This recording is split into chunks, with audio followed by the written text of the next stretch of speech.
সিদ্ধান্ত নেবে, আদালতে যেতে হবে, আপনাকে আদালত সিদ্ধান্ত দেবে। খায়রুলের বাবা তো অনেক চেষ্টা করেও খায়রুলকে পুলিশের হাত থেকে ছাড়িয়ে আনতে পারলো না। তাহলে কি পুলিশ অন্য কোনো ষড়যন্ত্র করেই খায়রুলকে গ্রেপ্তার করেছে, নাকি অন্য কোনো রহস্য রয়েছে? গাইস, কি ঘটতে চলেছে দেনা পাওনা ওয়েব সিরিজের 29 নম্বর পর্বটিতে? খায়রুল কি ছাড়া পাবে নাকি কোর্টে চালান করে দিবে? অন্যদিকে খায়রুলের বড় ভাই কি খায়রুলকে ছাড়াতে সহযোগিতা করবে? সেসব বিষয় জানতে পারবেন আজকের এই ভিডিওটিতে।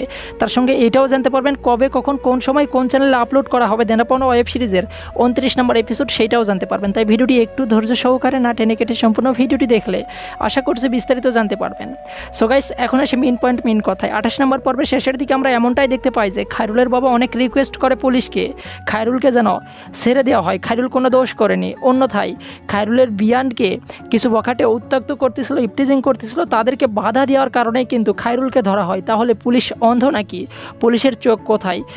অপরাধকে কেনই বা হাজতে লকআপে রাখে আর কোর্টে চালান করার কথা বলে? কি ঘটবে 29 নম্বর পর্বে?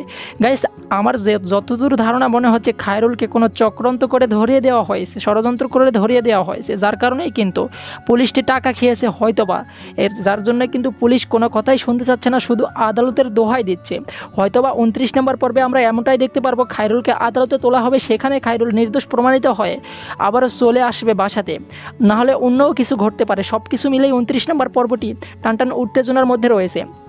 আর দেনা পাওনা ওয়েব সিরিজের 29 নম্বর পর্বটি সবার আগে দেখতে চাইলে যে কাজটি করতে হবে সেটি হচ্ছে সিনেমাওয়ালা এন্টারটেনমেন্ট ইউটিউব চ্যানেলটি সাবস্ক্রাইব করে অল নোটিফিকেশন অন করে রাখতে হবে। তাহলেই দেনা পাওনা ওয়েব সিরিজের 29 নম্বর পর্বটি আপলোড হওয়ার সঙ্গে সঙ্গেই সবার আগে আপনার কাছে নোটিফিকেশন চলে যাবে, সেখান থেকেই দেখে নিতে পারবেন। আর গাইস, দেনা পাওনা ওয়েব সিরিজের 29 নম্বর পর্বটি আপলোড করা হবে আগামী মঙ্গলবার দুপুর 12টায় শুধুমাত্র সিনেমাওয়ালা এন্টারটেনমেন্ট ইউটিউব চ্যানেলে। আশা করছি গাইস বিষয়টি বোঝাতে পারছি।